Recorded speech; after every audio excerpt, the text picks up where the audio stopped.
Hey man, congratulations on the win. Seems like first of all, let's address bandana. Why the bandana? Coming in like a bandit here to take everything that's mine. I feel like this week's been a bit of an emotional week for you. At the weigh-ins, you got a bit of a less than stellar reaction from the crowd, and you seem to play into that. You seem to invite it on, even again tonight. What gave you that mindset? Why? It's not the first time I've been the bad guy. I don't like that role, but if they're gonna, boo me, then I gotta embrace it.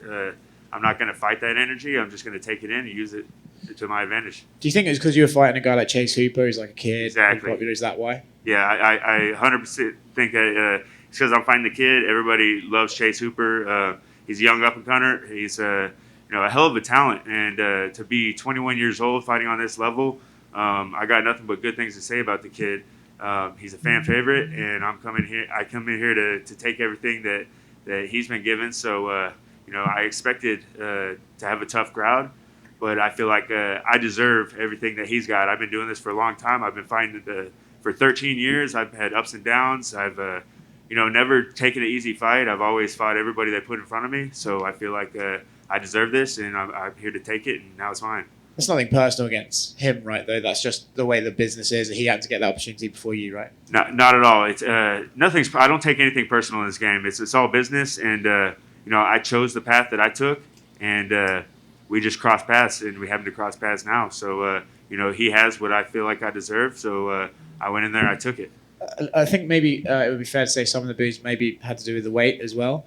Can you explain what happened there and how come you didn't make the scales? Yeah, I mean that had could have something to do with it, but I feel like it was more just because of the opponent. But as far as the weight cut, I don't want to make any excuses. It's the first time I've missed weight for the record, and it won't happen again.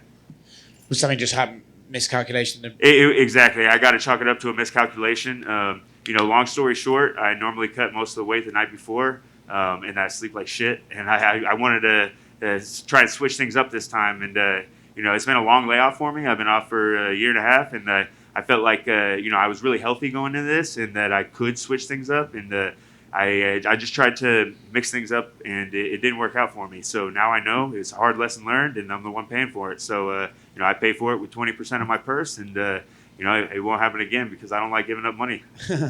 Back to the fight tonight. It seemed from watching it back here that he just didn't have the strength to compete with you in the grappling. You just were much stronger than him. He didn't have the strength nor experience. He was really slick on the ground. His length come into play, and but I was just wise to all his tricks. I've been around for a long time. I fought a lot of black belts. So I'm an expert on the ground, and I showed that tonight. Last one for me, just out of curiosity, what it's like fighting a guy like that. Do you think there's some people saying that, man, it's too early for him to be in the UFC and he should maybe go down to a lower level, then come back?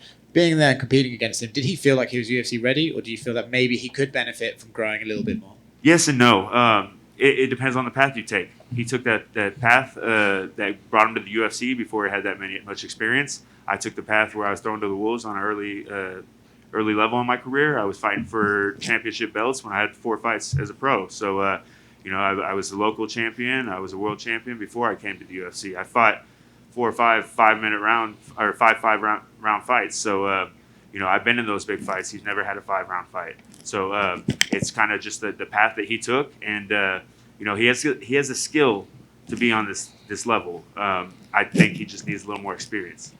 Ocho over here. How do you think this is something like we look back 5 years from now, like you caught him at the right time, so to speak? Most definitely. He's only going to get better. Chase Hooper's definitely got a hell of a future ahead of him. I think he's definitely going to get better. And, who knows? I'm here to stay. I'm the man of steel. I'm here to stay for a long time. And I feel like maybe somewhere down the road we can meet in a main event. And you alluded to the long layoff and getting healthy. Did COVID in a weird way help you out? In a way, it kind of slowed everybody else down. I had a pretty extensive surgery, and that put me out. It was originally supposed to be a 6-week recovery, and then it turned out to a full ligament repair, and that ended up being a 16-month layoff. So it was supposed to be a small procedure, ended up being a big procedure, and that put me on the sidelines for a while. So I was out of the gym, and then when COVID happened, it put everybody else out of the gym for a little bit. So I kind of slowed everybody else down to my speed.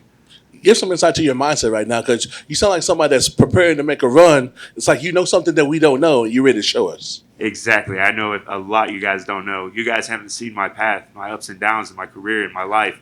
I've been through it all. I talk to 40-year-old men that are going through things that I went through when I was 22.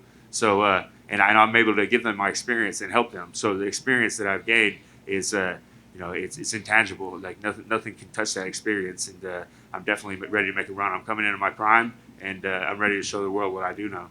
How quickly you want to return to the cage? And is it a big deal if you get 2 more fights or just 1 more with us being halfway done with I 2021? definitely would like two more this year, if not 3 more. I want to stay extremely busy. I'd like to fight again by August for sure. We keep talking about the experience and the gap in experience between you two. Were you surprised that you were the underdog coming into this one? I wasn't the underdog unless the odds changed coming into today. They must have. They must have.